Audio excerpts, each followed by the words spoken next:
আমি অতি সংক্ষেপে নবীজির ঈদ এবং তার পরিবারের ঈদ এবং তার উম্মতের সাথে ঈদের আনন্দ নবী কীভাবে ভাগাভাগি করেছেন অতি সংক্ষেপে বলি। ঈদের দিন সকালবেলা রসুল্লাহ সাল্লাল্লাহু আলাইহি ওয়াসাল্লাম এই আনন্দ করতে গিয়া খুব তাড়াতাড়ি উঠতেন। নবীজি ঈদের দিন কি আমল করতেন বলেন তো? সকাল 10টা পর্যন্ত ঘুমাইতেন, 8টা পর্যন্ত, 7টা পর্যন্ত নবীজি খুব ভোরে ভোরে উঠতেন। এটা নবীর ঈদের দিনের আমল। সুবহানাল্লাহ জোরে কোন সবাই। উইঠা প্রথমে নবী ফজরের নামাজ পড়তেন। কি করতেন? ফজরের নামাজটা জামাতের সাথে আদায় করতেন। আমাদের অনেক ভাইরা আছে দেখবেন ঈদের দিন মাশাআল্লাহ সে আল্লাহর বান্দা 7টায় ঘুম ভাঙে। ঘুম ভাঙে কয়টায়? 8টায় ঘুম ভাঙে। এরপরে আল্লাহর রহমতে ওস্তাদে যায় নামাজ একখান কান্দে নিয়া ইমাম সাহেবের বরাবর এমনভাবে বিছায় ইমাম সাহেবরেও সামনে ঢুকতে দেয় না, অথচ ফরজ নামাজের খবর নাই। ফজরের নামাজ পড়া কি আর ঈদের নামাজ পড়া কি ওয়াজিব। ফরজ ছাইরা দিয়া এখন ওয়াজিবের জন্য ইমাম সাহেবরে গুতায়, হুজুর একটু আগায়া দাঁড়ান, হুজুর একটু কি করে দাঁড়ান, আগায়া দাঁড়ান। এই তো আমাদের আমল। নবীজি সকালবেলা উঠতেন, ফজরের নামাজ জামাতের সাথে পড়তেন। এটা আমাদের নবীজির ঈদের দিনের আমল। সুবহানাল্লাহ জোরে কোন সবাই। আর আমাদের কিছু যুবকরা তরুণরা এরা বম ফুটাইব, হ্যাঁ, তারপরে তারাবাতি জ্বালাবে, বিভিন্ন জায়গায় ঘোরাফেরা করে, ফজরের খবর নাই। ঈদ আজকে ঈদের দিন ছুটি, আজকে ছুটি, ফজরের নামাজ কি আছে না নাই? ফজরের নামাজ আছে না নাই? এটা হলো 1 নম্বরের আমল। নবীজি ফজরের নামাজ পড়তেন। এরপরে নবীজি সকালবেলা খুব তাড়াতাড়ি গোসল করতেন। ফজর শেষে কি করতেন? গোসল করতেন। সুন্দরভাবে পরিষ্কার পরিচ্ছন্নতা নবীজি গোসল সারতেন যেন দুর্গন্ধ না আসে শরীর থেকে। সর্বোচ্চ ভালোভাবে যতটুকু পারতেন নবীজি হাত দিয়া মরিয়ে মরিয়ে শরীরটা ডলে ডলে কি করতেন? গোসল করতেন। এটা নবীজির ঈদের দিনের একটা আমল। রাসূলুল্লাহ সাল্লাল্লাহু আলাইহি ওয়াসাল্লাম গোসল শেষে শরীরে সুগন্ধি মাখতেন। কি মাখতেন? সুগন্ধি। এটাও একটা আনন্দ। শরীরে কি মাখা? সুগন্ধি মাখা। আপনার যতটুকু আছে অতটুকুই মাখেন। রসুলের যতটুকু ছিল নবী আলাইহিস সালাম তার এই স্মৃতি মাথার মাঝখান দিয়া স্মৃতি করতেন, এই জায়গার মধ্যে আতর ঢেলে দিতেন। অনেক সময় আতর বেয়ে বেয়ে পড়তো, বাবরি চুল ছিল, সুবহানাল্লাহ জোরে বলেন সবাই। হাতের মধ্যে নিয়ে ডলতেন, দাড়িতে লাগাতেন। নবীজি আতরকে খুব পছন্দ করতেন। 4টা সুন্নত সমস্ত পয়গাম্বরদের, তার মধ্যে একটা সুন্নত হলো আত্তুর, সুগন্ধি ব্যবহার করা। নবীজি ঈদের দিন সুগন্ধি ব্যবহার করতেন। জোরে বলেন সুবহানাল্লাহ। নবীজি আরও একটা আমল করতেন এই ঈদের দিন, মিষ্টি মুখ করতেন। সকালবেলায় কি করতেন? মিষ্টি মুখ। ঈদগাহে যাওয়ার আগে নবীজি মিষ্টি মুখ করতেন। নবীজির ঘরে তার মিষ্টি ছিল না, এত সকালবেলা পায়েস, ফিরনি, তারপর লাচ্ছা সেমাই, দেশি সেমাই, বাংলা সেমাই, শুকনা সেমাই, ভিজা সেমাই, কত আইটেমের যে সেমাই হরেক রকমের, এইগুলো কি নবীর ঘরে ছিল নাকি? নবী লাচ্ছা সেমাই খায়া তারপরে গেছে, তাই না?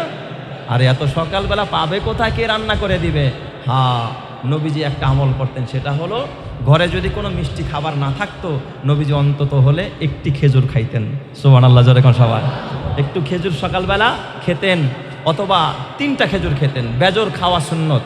বলেন, বেজর খাওয়া সুন্নত। নবীজির ঈদের দিনের আমল। নবী আলাইহিস সালাতু ওয়াস সালাম একটি খেজুর খেতেন, অথবা কয়টি খেজুর খেতেন? 3টি খেজুর খেতেন।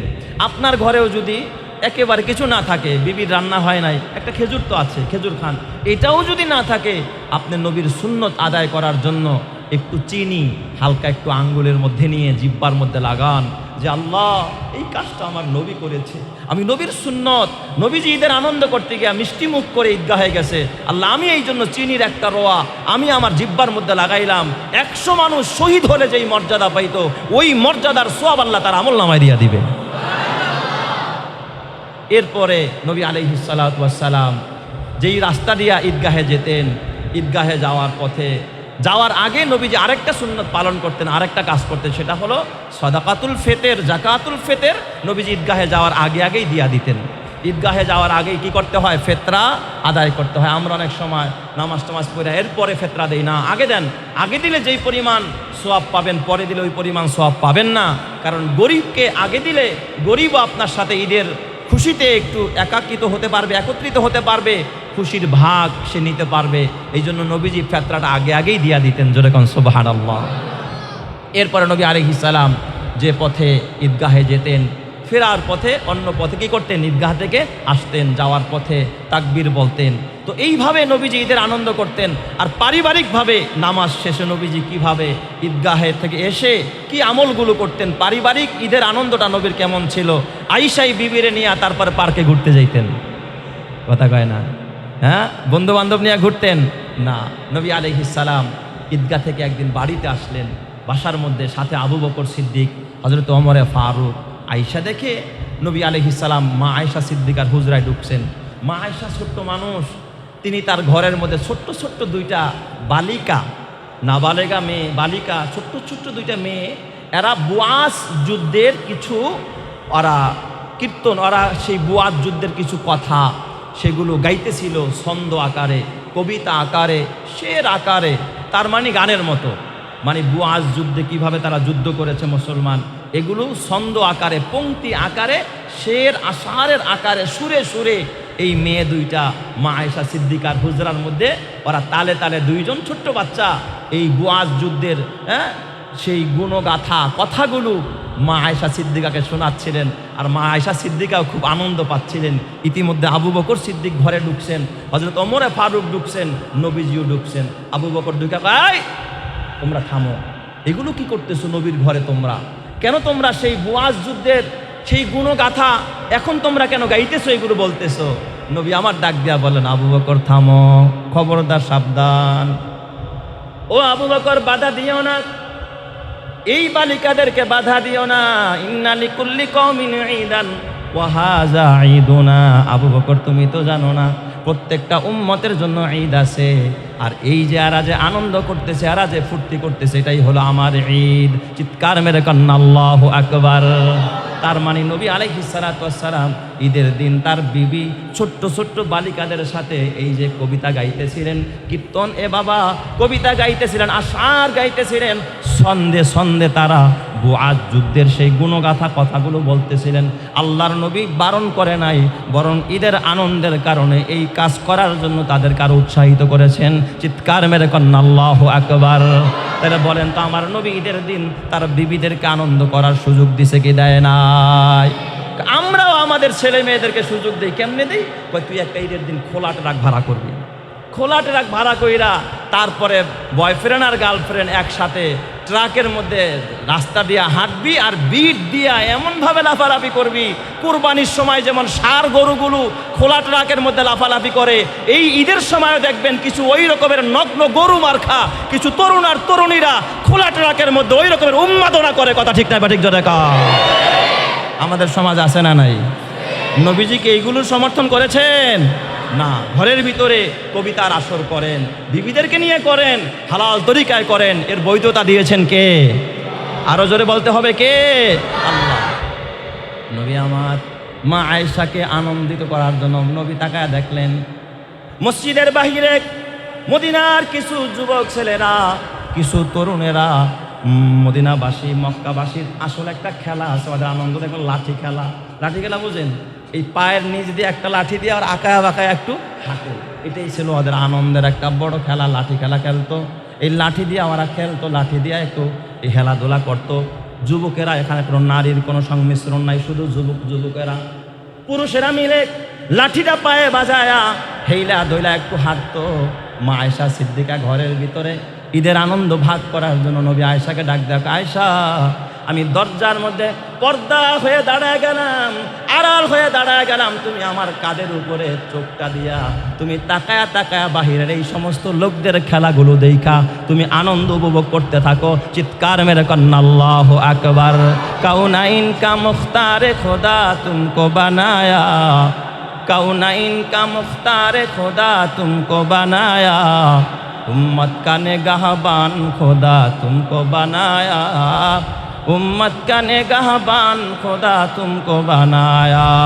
वो फ़ख्र जहाँ फ़ख्र ज़मा फ़ख्र उमम है, वो फ़ख्र जहाँ फ़ख्र ज़मा फ़ख्र उमम है, ये आहद बेमी में शाह लौह कलम है, ये आहद बेमी में शाह लौह कलम है।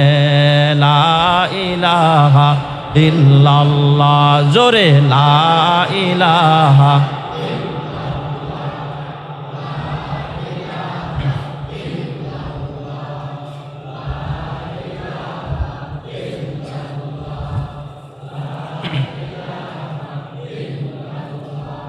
লা ইলাহা ইল্লাল্লাহ, লা ইলাহা। আসমানে আল্লাহ, জমিনে আল্লাহ, হায়াতে আল্লাহ, মৌতে আল্লাহ, লা ইলাহা, জোরে লা ইলাহা,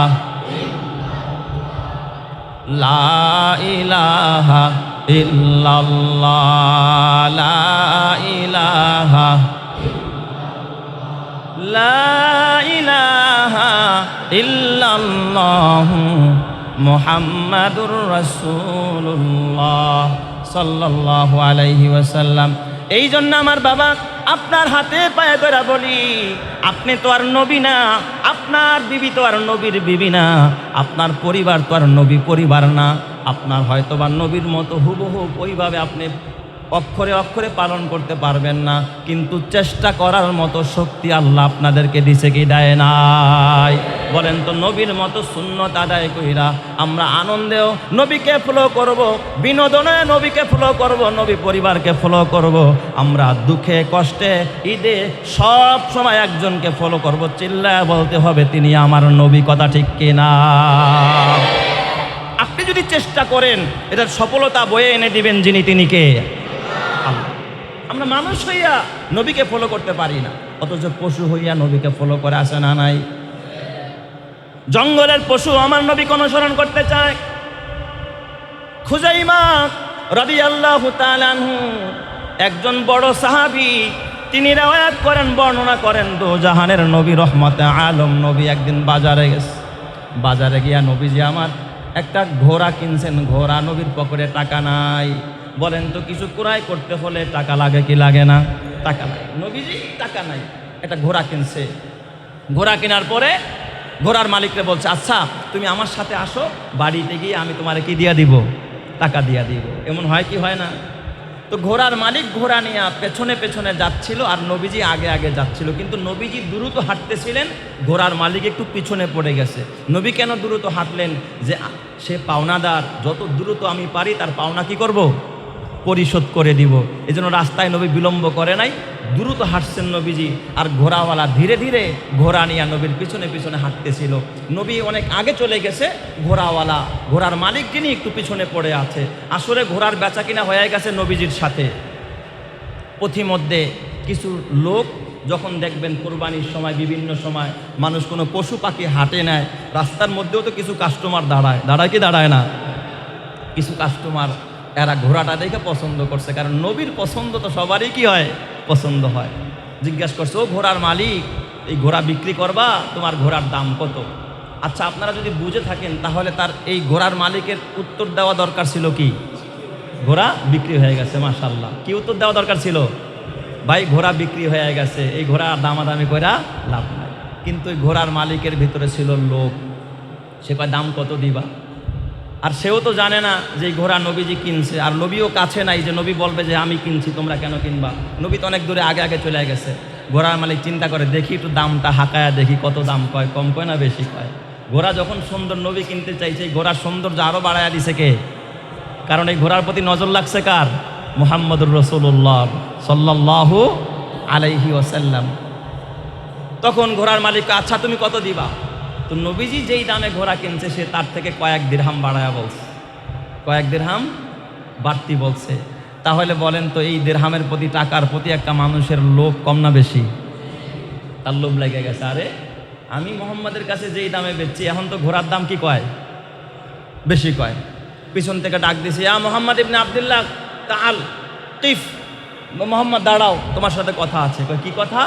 কয়, শোনো, তুমি কি ঘোড়া কিনবা? নবীরে জিজ্ঞাসা করে, তুমি কি ঘোড়া কিনবা নাকি বিক্রি করে দেবো কাস্টমারের কাছে? নবী কয়, অবাক করা কথা, আমি তো ঘোড়া কিনছি, আমি তো বাসায় টাকা আনার জন্য যাচ্ছি। তখন কয়, না, আমি তো তোমার কাছে ঘোড়া বিক্রি করি নাই। পুরা জায়গার মধ্যে কি নিয়েছে? সে উল্টে নিয়েছে। বলে, আমি তোমার কাছে ঘোড়া বিক্রি করি নাই, তুমি আমার ঘোড়া কিনো নাই। নবী তো হয়রান, কিরে লোকটাই কয় কি, আমি ঘোড়া কিনলাম, বাসায় যাচ্ছি টাকা পরিশোধ করার জন্য, অথচ সে বলতেছে আমি ঘোড়া বিক্রি করি নাই। কয়, না, আমি ঘোড়া কিনছি, ওয়াল্লাহি আল্লাহর কসম, আমি তোমার কাছ থেকে ঘোড়া কিনছি। কসম করে নবী এই কথাটা বললেন। তখন ঘোড়ার মালিক কয়, আমিও আল্লাহর কসম করে কই আমি তোমার কাছে ঘোড়া বিক্রি করি নাই। টাকা পায়া এখন নিজের নীতি নৈতিকতা সব কি করছে, ভুলে গেছে। নবীজি হয়রান। নবীজি কয়, না আমি তোমার কাছ থেকে ঘোড়া কিনছি, আমি এই কথাটা কসম করে বলি।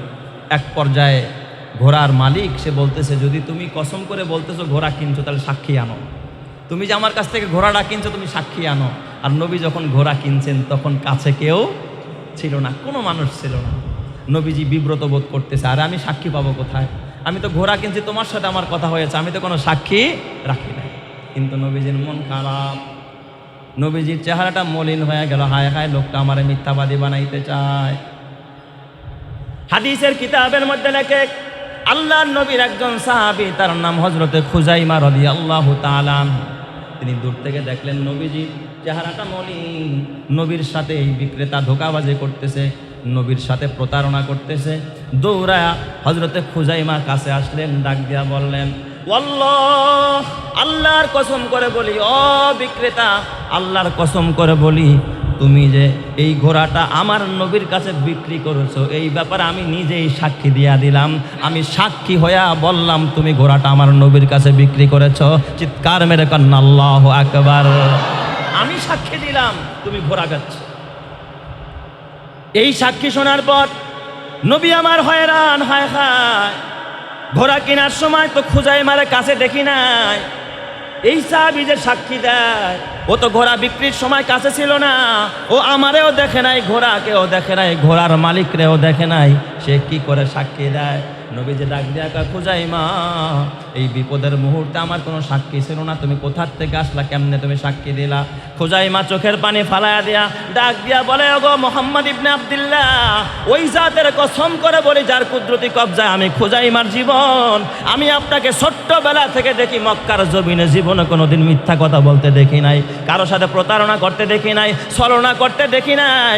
আপনি যেহেতু জবান দিয়া বলেছেন আপনি ঘোড়া ক্রয় করেছেন, তাইলে আপনি যে ঘোড়া কিনছেন আর এ যে বিক্রি করছে এর মধ্যে কিঞ্চিত পরিমাণ সন্দেহ নাই, তাই আমি না দেখাও আপনি যে ঘোড়া কিনছেন এর পক্ষে সাক্ষী দিয়া দিছি। চিৎকার মেরে কন্যা আল্লাহু আকবার। আল্লাহর নবী খুজাইমার প্রতি রাজি হয়ে গেলেন, খুশি হয়ে গেলেন। খুজাইমার আবেগ দেখা নবীজি তার প্রতি মায়া মহব্বত ভালোবাসার নজর দিয়া দিলেন। নবী ডাক দিয়া কয়, খুজাইমা, এই বিপদের মুহূর্তে মুসিবতের মুহূর্তে যখন আমার একটা মানুষ মিথ্যাবাদী বানাইতে চায়, তুমি আইসা আমার পক্ষে সাক্ষী দিছো, না দেখা সাক্ষী দিলা। ও খুজাইমা শোনো, তোমার প্রতি আমি মোহাম্মদ রাজি, আমার আল্লাহ রাজি। আজ থেকে দেখবা কোনো বিষয়ে যখন সাক্ষী পেশ করতে হয় বিয়ের সময়ও দুইজন সাক্ষী লাগে। খুজাইমা, তুমি যদি কোনো ব্যাপারে সাক্ষী দাও ওই মামলার মধ্যে দুইজন সাক্ষী লাগবে না, তোমার একার সাক্ষীকে আল্লাহ দুইজনের কায়েম মোকাম বানায়া দিবে। এই পুরস্কারটা আমার জিব্রাইলের মাধ্যমে আল্লাহ তোমাকে দান করে দিছে। চিৎকার মেরে কন্যা আল্লাহু আকবার। হর লাহজা হে মুমিন কে নাই শান নাই আন, हर लहजा है मोमिन की नई शान नई आन, गुफ्तार में किरदार में अल्लाह की बुरहान, गुफ्तार में किरदार में अल्लाह की बुरहान, गफ्फारियों क़हारियों कुद्दूस व जबरूत, ये चार अनासिर हो तो बनता है मुसलमान, ये चार अनासिर हो तो बनता है मुसलमान, उल्फत में बराबर के वफा हो के जफा हो, हर चीज़ में लज्जत है अगर दिल में मज़ा हो, हर चीज़ में लज्जत है अगर दिल में मज़ा हो। जोरे जोरे कौन सुबहानाल्लाह।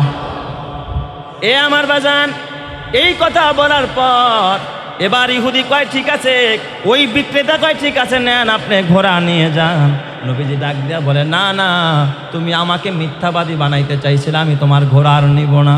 তুমি অন্য জায়গায় টাকা বেশি পাই আমারে মিথ্যা প্রতিপন্ন করতে চাইলা, যাও যাও তোমার ঘোড়াটা নিয়ে যাও, আমি আর এই ঘোড়া নিব না, তোমার কাছ থেকে ঘোড়া ক্রয় করব না। নবী যখন ঘোড়া ফেরত দিয়া দিলেন, ঘোড়ার চোখ দিয়া অজরে পানির ফোঁটা গড়াইতেছিল, ঘোড়া কাঁদতেছিল। এই মালিক যখন রশিটা ধইরা টাইনা ঘোড়াটাকে বাসার মধ্যে নিয়ে বাঁধছে, ওই কাস্টমারেও ঘোড়া কিনে নাই, মালিক নিয়ে বাঁধার সাথে সাথে সকালবেলা উঠা দেখে এই ঘোড়াটা জাগার মধ্যে রশিতে বাঁধা কিন্তু ইন্তেকাল করে করেছে।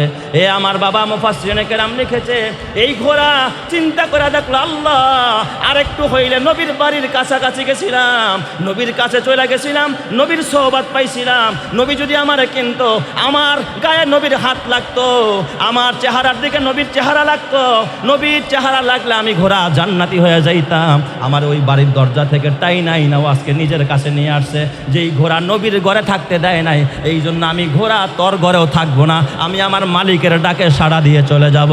চিৎকার মেরে কন্না আল্লাহু আকবার। মৌত কাসিন কুল্লু নাসিন সারিবু, মৌত কাসিন কুল্লু নাসিন সারিবু, কবরু বাইতিন কুল্লু নাসিন দাখিলু। এই জন্য বলেন তো আমার বাবা একটা ঘোড়া হয়ে নবীর সোহবত চিনল, নবীর আদর্শ চিনল, আমার নবীর মোহব্বত চিনল, আমরা মানুষ হয়ে চিনতে পারলাম না। কথা ঠিক কিনা? এই জন্য আমার বাজান, আমার নবীজি ইজাক দাখালাল আশরু, হাদিস শরীফের মধ্যে আসছে, যখন রমজানের শেষ দশক আসতো, লাইলাতুল কদর আসতো, আল্লাহর নবী আহিয়াল লাইলা, নিজে রাত জাগতেন, ওয়া আইকাযা আহলা, পরিবারকে জাগাইতেন, ওয়া জাদ্দা, নবীজি নিজে চেষ্টা করতেন ইবাদতের জন্য, ওয়া সাদ্দাল মিজারা, নবীজি কোমর বেঁধে আটগাট বেঁধে তারপরে ইবাদতে নামতেন। এই জন্য কসম দিয়া বলে মুসলমান, আজকে এই লাইলাতুল কদরে যদি আমরাও ইবাদত করতে পারি, আমরাও যদি কোরআন তেলাওয়াত করতে পারি, আমরাও যদি সারা রাত ইবাদতে নামাজে কাটাইতে পারি, আমরাও যদি নবীর আদর্শ দিনের মধ্যে জায়গা দিয়া তারপরে কবরে যাইতে পারি, আপনার আমার জন্য আজকের রাত্রটা রহমত আর বরকত আর সালাম বানায়া দিবেন যিনি, তিনি কে? বানাবেন। তাই তো আল্লাহর কোরআন সাক্ষী দেয়। আমার সাথে সবাই পড়েন, ইন্না আনজালনাহু ফি লাইলাতিল কদর ওয়া মা আদরাকা মা লাইলাতুল কদর। আল্লাহ তাআলা ডাক দিয়া বলেন, নিশ্চয় আমি আল্লাহ এই কোরআনকে নাজিল করেছি কদরের রাতে। এরপর আল্লাহ বলে, এই জানো কদর কি জিনিস? আপনারা বলেন তো বাবা, মানুষ কোনো জিনিসের মূল্য জিজ্ঞাসা করে ওই জিনিসটা সবচাইতে তুচ্ছ হলে না সবচাইতে দামি হলে? যেমন ধরেন আপনার হাতে একটা মোবাইল ফোন আছে, কারো কাছে বাটন ফোন, এটা কি কেউ বলবে কত ওই বাটন ফোনটার দাম কত জানো, চিনো, এটার কত দাম? এই কথা জীবনে কেউ জিজ্ঞাসা করবে না, ফালায়া রাখবে রাস্তার মধ্যে। কিন্তু যদি কেউ একটা আইফোন চালায়, হ্যাঁ, দামি একটা সেট 2.5 লক্ষ 3 লক্ষ টাকা দিয়ে কিনছে, 4 লক্ষ 5 লক্ষ টাকার একটা ফোন, দেখতে ভালো লাগে না। কেউ যদি বলে, হাজী সাহেব ফোনটা ভালো লাগে না, এটা কিনলে কিনছে, হুজুর জানেন এটার মূল্য কত? বলবে কিনা? হুজুর মানুষ মসজিদে থাকেন, বুঝেন না, মার্কেটে যান না, সমাজ জানেন না, জানেন এটার দাম কত, এই ফোনের দাম কত? ওয়ামা আদরাকা মা লাইলাতুল কদর। আল্লাহ নবীরা ডাক দেখো, নবী গো আপনি কি জানেন লাইলাতুল কদরের কত দাম? এই লাইলাতুল কদরের মর্যাদা কত? আল্লাহ তাআলা সাথে সাথে জবাব দেয়, লাইলাতুল কদরি খায়রুম মিন আলফি শাহর। কয় লাইলাতুল কদর হলো 1000 মাস ইবাদত করার চাইতেও আরো উত্তম, 1000 মাসের চাইতেও লাইলাতুল কদর উত্তম। চিৎকার মেরে কন্না আল্লাহু আকবার। এ আমার বাবা, কোরআনের ভিতরে লাইলাতুল কদর শব্দটা 3 বার উল্লেখ করা হয়েছে। এই কদর শব্দটা কয়বার? 3 বার। 3 বার আসছে লাইলাতুল কদর। লাইলাতুল কদর এই বাক্যের মধ্যে মোট 9টা হরফ আছে। কয়টা হরফ জোরে কোন? 9টা। লাইলাতুল, এরপরে আল কদরু, এই 2টা শব্দের মধ্যে মোট হরফ কয়টা? অক্ষর কয়টা? 9টা। এই অক্ষরগুলো, এই শব্দটাকে আল্লাহ উচ্চারণ করছে কয়বার? 3 বার। 3 নং কত? কথা কয় না। 3 নং কত? 27। এক একটা বাক্যের মধ্যে হরফের সংখ্যা হলো কয়টা? 9টা। আর এই বাক্যটাকে আল্লাহ কোরআনে আনছে কয়বার? সূরা কদরের মধ্যে আনছে আল্লাহ 3 বার। তাহলে 3 নং কত হয়? 27। এই থেকে মুফাসসিরিনে কেরাম বলে 27 রাত হলো লাইলাতুল কদর। কেউ যদি এই রাত জায়গা রবের কাছে ইবাদত করতে পারে, আল্লাহ নবী ডাক দিয়া বলে, মান কামা লাইলাতুল কদরি ঈমানাও ওয়া ইহতিসাবা গুফিরা লাহু মা তাকদ্দামা মিন জামবিহি। কয় কেউ যদি ঈমানের সাথে আল্লাহর কাছে সওয়াব পাওয়ার আশায় কদরের রাতে দাঁড়ায় ইবাদত করতে পারে, আল্লাহ তার জিন্দেগীর অতীত জিন্দেগীর সকল গুনাহগুলোকে আল্লাহ মাফ করে দিবে। চিৎকার মেরে কন্না আল্লাহু আকবার। সব গুনাহ আল্লাহ মাফ করে দিবে। এই জন্য আজকের রাত ক্ষমার রাত, আজকের রাত আল্লাহর কাছ থেকে ক্ষমা নেওয়ার রাত। এই রাতে যে যত বেশি ক্ষমা চাইবে তার প্রতি তত বেশি রাজি আর খুশি হবেন যিনি, তিনি কে? এরপর আল্লাহ তাআলা বলেন, লাইলাতুল কদরি খায়রুম মিন আলফি শাহর তানাজ্জালুল মালাইকাতু ওয়ার রূহু ফিহা বিইজনি রাব্বিহিম মিন কুল্লি আমর। আল্লাহ তাআলা বলে সব ফেরেশতারা দলে দলে জমিনের মধ্যে বিচরণ করতে থাকে। এটা কিন্তু কোরআনের সূরা কদরের ব্যাখ্যা করতেছে। হযরতে জিবরাইল আমিন একটা পতাকা নিয়ে আগে বের হয়। জিবরাইল আমিন থাকে লিডার, আর সব ফেরেশতারা তার পিছনে পিছনে থাকে। মিছিলের ভিতরে শোভাযাত্রা হিসাবে, শোভাযাত্রী হিসাবে ফেরেশতারা জিবরাইল আমিন পতাকাটা নিয়ে যখন হাঁটতে থাকে, হাঁটতে হাঁটতে জিবরাইল আমিন এই পতাকার বাবা যে ডান্ডাটা আছে এটা বাইতুল্লাহর উপরে নিয়ে স্থাপন করে, আর একটা পতাকা দিয়া একটা চাদর দিয়া গোটা পৃথিবীটাকে জিবরাইল আমিন ঢেকে দেয়। জোরে কন্না আল্লাহু আকবার। জিবরাইল আলাইহিস সালাতু ওয়াস সালাম তামাম পৃথিবী, গোটা পৃথিবীটা একটা সুন্দর সুদর্শন পর্দা দিয়া কাবার উপরে স্তম্ভ লাগায়া তারপরে গোটা পৃথিবীটা ঢেকে দেয়। এরপরে ফেরেশতারা আইসা যেই সমস্ত মানুষগুলো রাতের বেলায় দাঁড়া দাঁড়া ইবাদত করতে থাকে, আল্লাহর পক্ষ থেকে বলতে থাকে সালামুন হিয়া হাত্তা মাতলাইল ফাজর। তোমার উপরে শান্তি আর শান্তি। কি শান্তি চাও? দেহে শান্তি নাই, এখানেও শান্তি দিব। ব্যবসায় শান্তি নাই, ওখানেও শান্তি দিব। ঘরে শান্তি নাই, ওখানেও শান্তি দিব। বিবি দিয়া শান্তি পাও না, সন্তান দিয়া শান্তি পাও না, ব্যবসা দিয়া শান্তি পাও না, রাজনীতি দিয়া শান্তি পাও না। সব জায়গার ভিতরে আজকের রাত্র যদি ইবাদতে কাটাইতে পারো, শান্তি আর রহমত দিয়ে দিবেন যিনি, তিনি কে? তানাজ্জালুল মালাইকাতু ওয়ার রূহ। রূহ মানে ফেরেশতা জিবরাইল। জিবরাইল সহ সব ফেরেশতারা আসে মিন কুল্লি আমর, সব বিষয়গুলো নিয়ে মানুষের দ্বারস্থ হয়। এ বান্দা তোর কি সমস্যা? এই তোর ঘরে কি সমস্যা? তোর ছেলে বিদেশে সমস্যায়, আরে তোর মেয়েটা সমস্যা, ব্যবসায় বরকত নাই, কি কি সমস্যা আছে আজকে উপস্থাপন কর। রবের কাছে বলতে দেরি হবে, আসমানের মালিক সমস্যার সমাধান করতে একটা সেকেন্ড দেরি করবে না। চিৎকার মেরে কন্না আল্লাহু আকবার। এই জন্য আমরা সবাই গুনাহগার। আল্লাহ তো গফফার, আল্লাহর কাছে ক্ষমা চাইতে হবে, আমার রবের কাছে মাপ চাইতে হবে, আল্লাহর কাছে হাত তুলা পানা চাইতে হবে। কেউ যদি তওবা করতে পারে, কেউ যদি ক্ষমা চাইতে পারে, আল্লাহ তাআলা তারে সফল কাম বানায়া দিবে। জোরে কান সুবহানাল্লাহ। তওবা করার এক নম্বরের পুরস্কার হলো আল্লাহ তাআলা সফল করে দিবে। আল্লাহ তাআলা কোরআনে বলে তুবু ইলাল্লাহি জামিআন আইয়ুহাল মুমিনুনা লাআল্লাকুম তুফলিহুন। হে ঈমানদারেরা, সবাই মিলে আল্লাহর কাছে তওবা করো, আল্লাহ তাআলা তোমাদেরকে সফল কাম বানায়া দিবে। জোরে কোন সুবহানাল্লাহ। তাহলে তওবা করবে যারা সফল হবে। সবাই বলেন সফল হবে কারা? তওবা করবে যারা সফল হবে তারা। তওবা করবে না যারা সফল হবে না তারা। সফল হবে না তারা, তওবা করবে না যারা। তাহলে আজকের রাতের মধ্যে কায় মনোবাক্যে কেঁদে কেঁদে আল্লাহর কাছে তওবা করার দরকার আছে না নাই? তওবা করলে আরো কি লাভ হবে? 2 নম্বরের লাভ হবে, আল্লাহ তাআলা হাবিবুল্লাহ বানাবে। আল্লাহ তাআলা তার রসুলকে হাবিবুল্লাহ বানাইছে, মানে আল্লাহর বন্ধু। আল্লাহ তাআলা রসুল বলেন ক্বালা রাসূলুল্লাহি সাল্লাল্লাহু আলাইহি ওয়াসাল্লাম আত-তাইবু হাবিবুল্লাহ। যারা তওবা করবে আল্লাহ তাদেরকে তার বন্ধু বানাবে, হাবিবুল্লাহ বানাবে। জোরে কোন সুবহানাল্লাহ। অতএব আপনারা যদি আল্লাহর বন্ধু হতে চান তাহলে তওবা করতে হবে। এটা হলো তওবার 2 নম্বরের পুরস্কার। তওবার 3 নম্বরের পুরস্কার হলো তওবা করলে জিন্দেগির তামাম গুনাহগুলো মাফ কইরা আপনাকে পুত পবিত্র বানায়া দিবেন কে? আল্লাহ তাআলা বলেন, আল্লাহর রাসূল বলেন আত-তাইবু মিনাদ যামবি কামান লা যামবালা। কয় কেউ যদি তওবা করে, গুনাহ থেকে তওবা করে, তাহলে বোঝা যাবে জিন্দেগিতে সে কোনো গুনাহই করে নাই। নিষ্পাপ শিশুর মতো পুত পবিত্র আল্লাহ তাআলা বানাবে। জোরে কোন সুবহানাল্লাহ।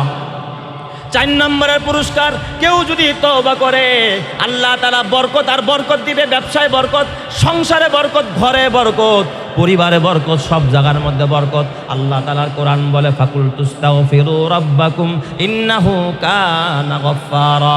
কয় তোমরা তওবা করো, আল্লাহ মাফ করে দিবে। ইউরসিলিস সামা আলাইকুম মিদরারা। আল্লাহ তাআলা মুষলধারে বৃষ্টি দিয়া দিবে। ওয়ায়ুমদিদুকুম বিআমওয়ালিহি ওয়া বানিন। আল্লাহ সন্তান বাড়ায়া দিবে। ওয়ায়াজআল লাকুম জান্নাতিন ওয়ায়াজআল লাকুম আনহারা। আল্লাহ ফলে ফুলে বাগানে ফসলে বরকত দিয়া দিবে। জোরে কোন সুবহানাল্লাহ। এই জন্য আমার বাজান তওবা করার দরকার আছে না নাই? যত গুনাহ করেছো আজকের রাতে ক্ষমা চাও। আজকের রাতে আল্লাহকে ডাক দিয়া বল, আল্লাহ গুনায় জীবনটা জর্জরিত হয়ে গেছে, আমারে মাফ করে দাও। তোমাকে আমাকে ক্ষমা করবেন যিনি, তিনি কে? আমি শেষ কথা বলে বিদায় নিব। হাসান বসরি রহমাতুল্লাহ আলাইহি একজন জগৎ বিখ্যাত তাবী, আল্লাহর ওলি হাসান বসরি রহমাতুল্লাহ আলাইহি, তার যুগে একজন মহিলা হাসান বসরির কাছে বায়াত হয়েছে, পর্দার আড়াল থেকে সবক নেয়, পর্দার আড়াল থেকে হাসান বসরির নসিহতগুলো শুনে। এই মহিলার ঘরে একটা সন্তান ছিল, বখাটে সন্তান। এই সন্তান আল্লাহ চিনে না, রসুল চিনে না, আল্লাহর হুকুম মানে না, রসুলের তরিকা মানে না, মদ খায়, গাঁজা খায়, হিরোইন খায়, নারীদেরকে নিয়ে বাজে আড্ডা করে, জেনা ব্যভিচারে বিভিন্ন উল্টাপাল্টা আমলের মধ্যে এই ছেলেটা লিপ্ত থাকে। একদিন এই মহিলা, যেই ভদ্র মহিলা হাসান বসরি রহমাতুল্লাহ আলাইহির দরবারে যায়, এই মহিলা ছেলেটার হাত ধরছে, হাত ধরে ডাক দিয়া কয়, বাবারে, এই দুনিয়ার ভিতরে জগৎ বিখ্যাত একজন আল্লাহর ওলি, চলো তোমারে হাসান বসরির দরবারে নিয়ে যাই। হাসান বসরির দরবারে নিয়ে কয়, হুজুর, ওগো আল্লাহর ওলি, আল্লাহ তার একটা সন্তান দিছে, কিন্তু সন্তানটা উল্টা পাল্টা পথে চলে, সন্তানটা মারে মা বলে ডাকে না, সন্তানটা আল্লাহরে আল্লাহ বলে ডাকে না, আপনার রসুলের, আমার রসুলের আদর্শ সে মানে না। আপনার দরবারে দিয়ে গেলাম, আল্লাহর ওলি গো, আপনি যদি পারেন আমার সন্তানটার একটু হেদায়েতের রাস্তাটা দেখায়া দিবেন। জোরে জোরে কন্যা আল্লাহু আকবার। বলেন তো হেদায়েত দেওয়ার মালিক যিনি, তিনি কে? হাসান বসরি রহমাতুল্লাহ আলাইহি চিন্তা করলেন, খারাপ মানুষকে ভালো বানানোই তো আমার কাজ। হাসান বসরি রহমাতুল্লাহ আলাইহি তার পিছনে অনেক মেহনত করলেন, বড় আল্লাহর ওলি, জিকির বাদ দিয়া, ইবাদত বাদ দিয়া চেষ্টা করলেন এই সময়টাকে নিয়ে একটা খারাপ মানুষরে ভালো বানানো যায়। কিন্তু যতই ভালো কথা বলে, ওই যে একটা কথা আছে না, হ্যাঁ, যতই ভালো কথা বলে চোরের কোনোদিন ভালো হয় না। আরে যে উল্টা পাল্টা, সে তার কাছে যতই ভালো কথা বলা হোক, তার কাছে কি লাগে না? ভালো লাগে না। ওরে যতই বুঝায় সে আরো উল্টা পথে বেশি চলে। হাসান বসরিকে বৃদ্ধাঙ্গুল দেখায়, তার কথা মানে না, আল্লাহর ওলির কথা মতো চলে না। এখন তার উল্টা পাল্টা আরো বাইরে গেছে, দরবারের মধ্যে উল্টা পাল্টা করে। হাসান বসরি আর সইতে পারে না, ডাক দিয়া বলে, ও বোন, তোমার সন্তান এখান থেকে নিয়ে যাও, আমি পারতেছি, এটা থাকলে এখান পরিবেশটা আরো নষ্ট করে দিবে, আর এখান থেকে নিয়ে যাও, সরায় নিয়ে যাও। হাসান বসরি রহমাতুল্লাহ আলাইহির দরবার থেকে, আল্লাহর ওলির সোহবত থেকে যখন সন্তানটাকে, মা যখন তার সন্তানটাকে নিয়ে আসলো, ওই মহিলার আবার স্বামী নাই, সন্তানের বাবা নাই। আনার পরে সন্তান তার বিপদগামী, আরও যত খারাপ ছিল, ভ্রষ্টতা আরও বেড়ে গেছে। আগে যদি মদ খাইতো একবার, এখন খায় 3 বার। আগে যদি জিনা ব্যভিচার করতো দিনই একবার, এখন করে ডেলি 2-3 বার। এই ছেলেরা আর এখন কন্ট্রোল করতে পারে না। এমন করতে করতে ছেলেটা একেবারে মুমূর্ষ রোগী হয়ে যায়। এখন আর বিছানার থেকে দাঁড়াইতে পারে না।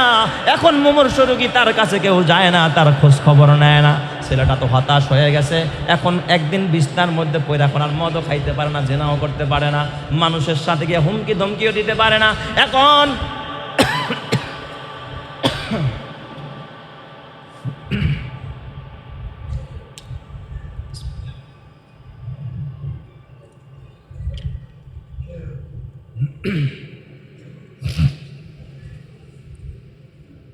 এই ছেলেটার যখন তার মুমূর্ষ অবস্থা, অন্তিম মুহূর্ত, এখন তার উল্টা পাল্টা আরো বেশি বেড়ে গেছে।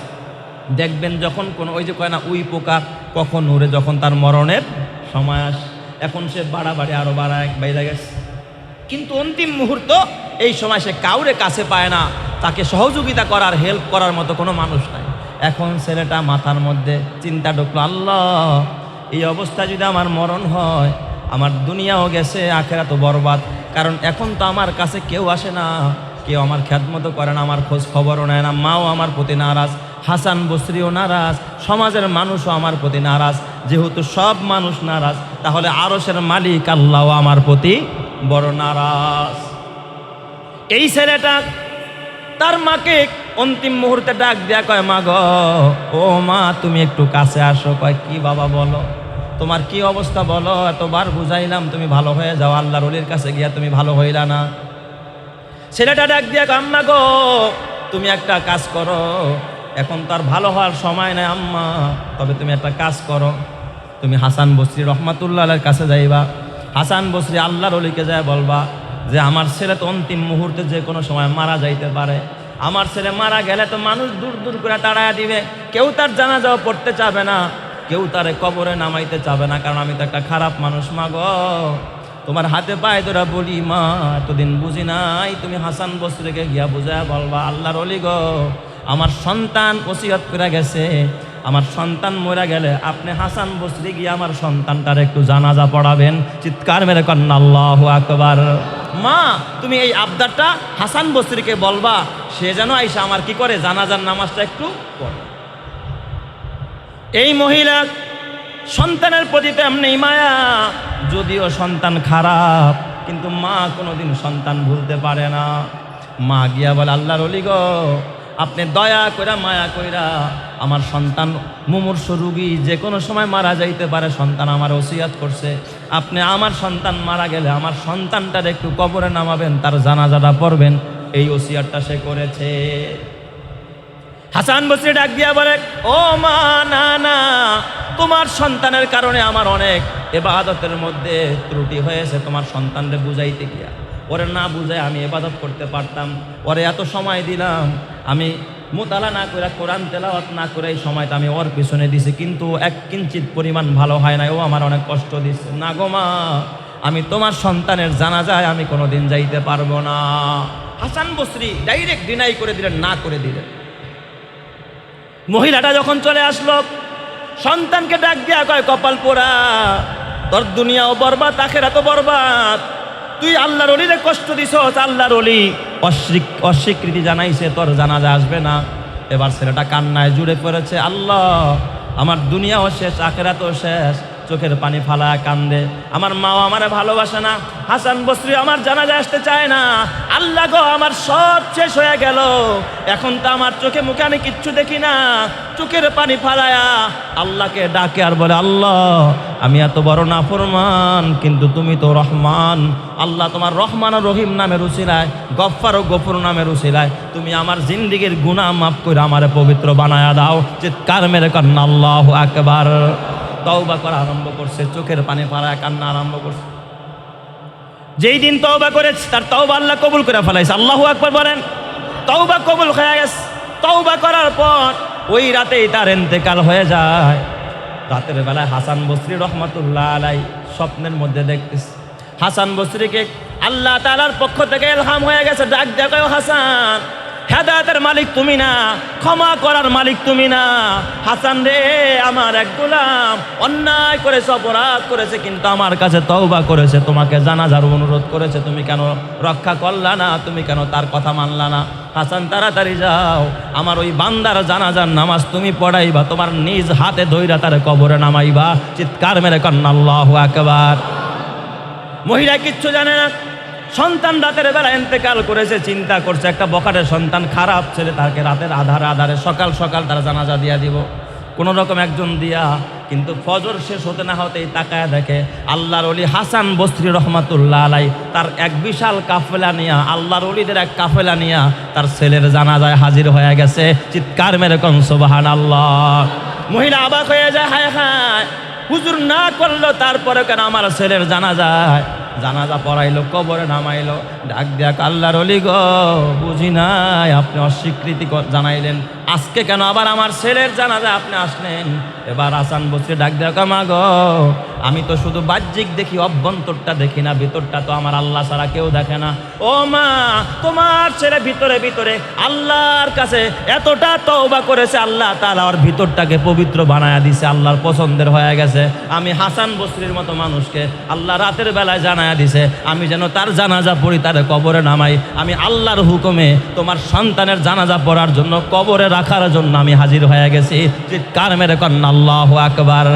এই জন্য আমার বাবা এত বড় পাপী যদি তওবা করার কারণে আল্লাহ তাআলা তার ওলি বানায়া কবরে দেয়, তুমি আর আমি যদি আজকে খাঁটি দিলে আল্লাহর কাছে তওবা করতে পারি, ক্ষমা চাইতে পারি, তোমাকে আমাকে মাফ করে জান্নাত দিবেন যিনি, তিনি কে?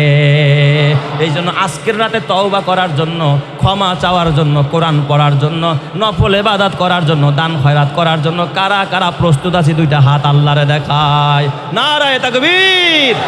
আল্লাহ তুমি সবাইরে কবুল করো, সকলেই বলি আমিন। মাশাআল্লাহ, হাত নামাই।